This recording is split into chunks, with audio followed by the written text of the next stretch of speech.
It is Tuesday. We have another main event for the month of May starting, and that must mean only one thing. That's right, it is BPG's event guide breaking down the events. If you want to know what you've got to do to get yourself some more shards of Black Knight, Iron Patriot, Starbrand, Cosmic Ghost Rider, and Leader, along with those other members that we've already got of the Out of Time and Cabal teams, then join me in this video. What's going on, everyone? I'm BPG and welcome back to the channel. If you're new around here, I make at least 2 Marvel Strike Force videos every week, normally based around the events, an initial impressions, and then the event guide when the main event for the week goes live. So if you find this content helpful, please do consider smashing that like button. If you want to know when I upload more content, then please do subscribe to the channel. And if you are new around here, or if you're not, why not hit a comment up down below? I do love to talk to you all. So without further ado, let's get into this week's events. And this week we have the main event, Red in Tooth and Claw. This event has now started. It starts on the 14th of May at 2 p.m. PDT, or 10 p.m. BST if you're like me and live in the UK. It is a 6-day solo event. It has an associated web milestone called Adamantium Power.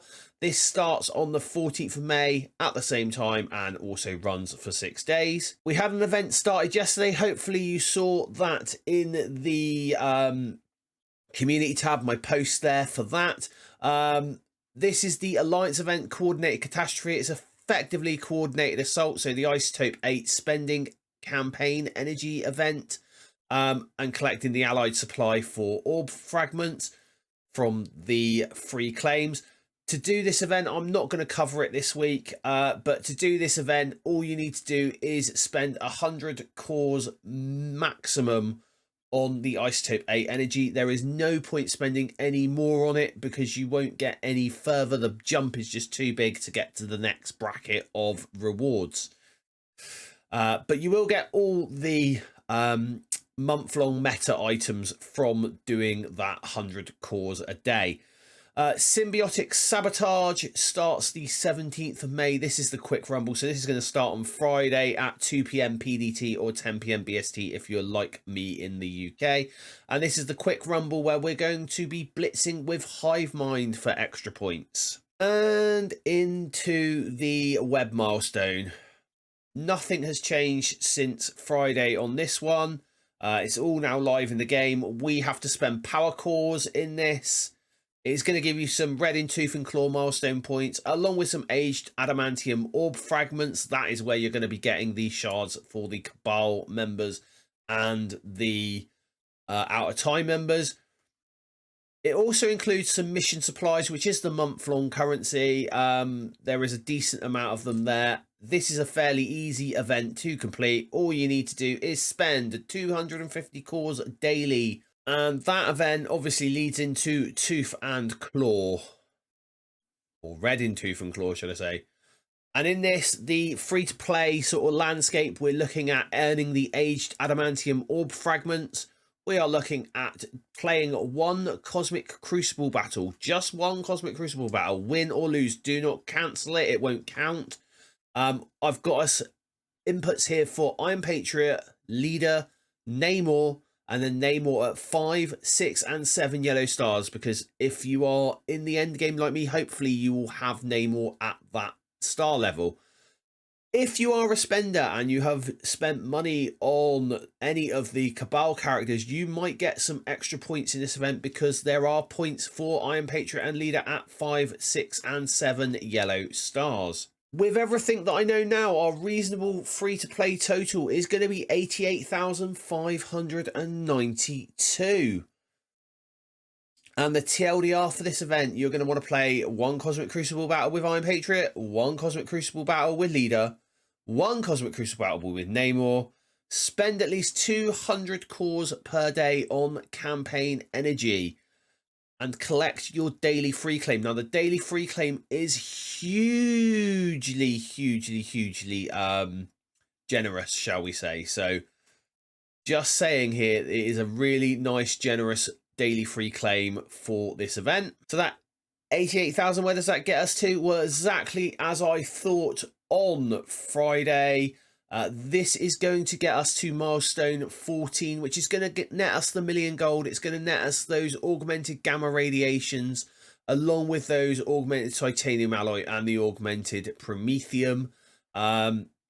So we're going to get all those lovely teal uniques for the 3 members of the Cabal. You could possibly, if you wanted to, push into milestone 15 as a free-to-play. I think any further than that, unless you've done some serious hoarding of energy over the weekend. If you saw my video on Friday and thought, right, I'm going to start hoarding campaign energy over the weekend. Unless you've done that, you are going to be looking at whale territory, and certainly milestone 17 onwards is whale territory. And for those of you who are interested in the breakdown, we're getting 42,000 points from the web milestone. We are getting 14,000 points from our Cosmic Crucible inputs. The Adamantium Orb Fragment to Energy ratio is a 4-to-1, which is better than I thought it was going to be on Friday. I thought that was going to be a 3-to-1. That's what I've worked it out as. So that is going to give us 26,592 aged Adamantium Orb Fragments over the course of this event. And that's from you spending 200 cores. As I said, the free claim, the daily free claim, is very generous. It is 1,000 orb fragments per day. That's going to give you 3 orbs for the aged Adamantium orb. So that is a really nice free claim. And if you do spend, the offer was, I believe, another orb and 2,500 points towards the Red and Tooth and Claw event, so that could really get you somewhere. So if you follow my advice, doing the 200 power cores per day, you are going to walk away from this event with roughly 22 orbs, 21.29 orbs, but we will probably get at least half an orb in the free claim Friday, maybe even an orb, possibly, I don't know yet, but we'll walk away with between 21 and 22 orbs from this event.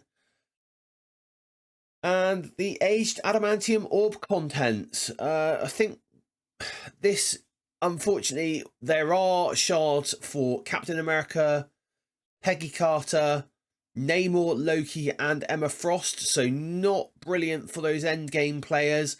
Those characters also have the higher, not drop rate, but the higher amount of fragments per drop. So the drop rate for all of them are similar. Well, let's go and take a look quickly at the orb in game. So here we have the aged Adamantium orb. You can find that in the store itself, and very simply, the random shards are in the middle.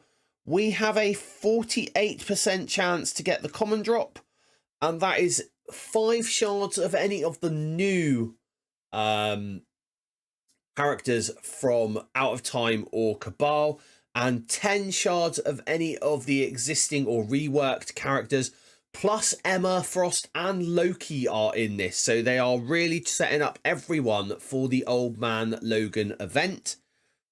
The common drop, the second common drop, is a 40% drop rate, and that is going to give you either 15 shards of the new Out of Time or Cabal members and 20 shards of the reworked members.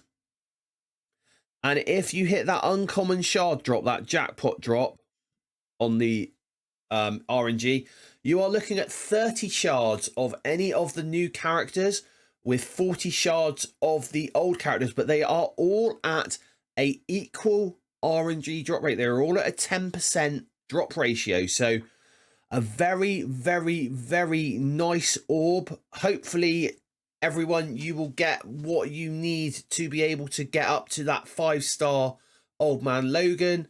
Best of luck to everyone. So, have Scopely hit this event out the park?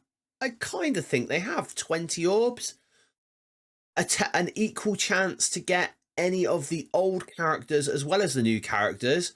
I would have preferred it, obviously, if they had tweaked it slightly, but At least they haven't put the old characters, the reworked characters, as the higher percentage drop. Just they've given us more fragments for, shards for them. This is a really good event. Hats off to Scopely. Really simple to understand. 250 cores a day for the web milestone, which you can break down to the 200 cores a day for the campaign energy, and then 100 cores a day, which is what I recommend for the coordinated assault or the coordinated energy ISO 8 energy campaign for your alliance. After that, you could just put another 100 core refresh into campaign energy. That's going to give you a few more fragments daily towards the towards those adamantium orbs. Let me know down below what you think of the event. How did you do with Penny Parker? Personally, I got her to nearly a 4-star during this event, so that was much better than what I thought it was going to be. However, they did kind of save themselves with that free claim Friday for the extra 5 Penny Parker shards, and that 10 for 10 deal that we had the other day, which was amazing, of Penny Parker, and also the 10 Penny Parker shards in the Alliance event quite early on, which has probably saved their bacon in some ways, I think. But anyway, at least they had something in plan, it would seem, or maybe they didn't, but hopefully that shows that they had something in plan going forwards that, you know, to stop that event being a bad event. Anyway, guys, that is all from me for this week. Don't forget, subscribe to the channel if you want to see any more content. Like this video if you found it helpful. And until next time, everyone, stay positive.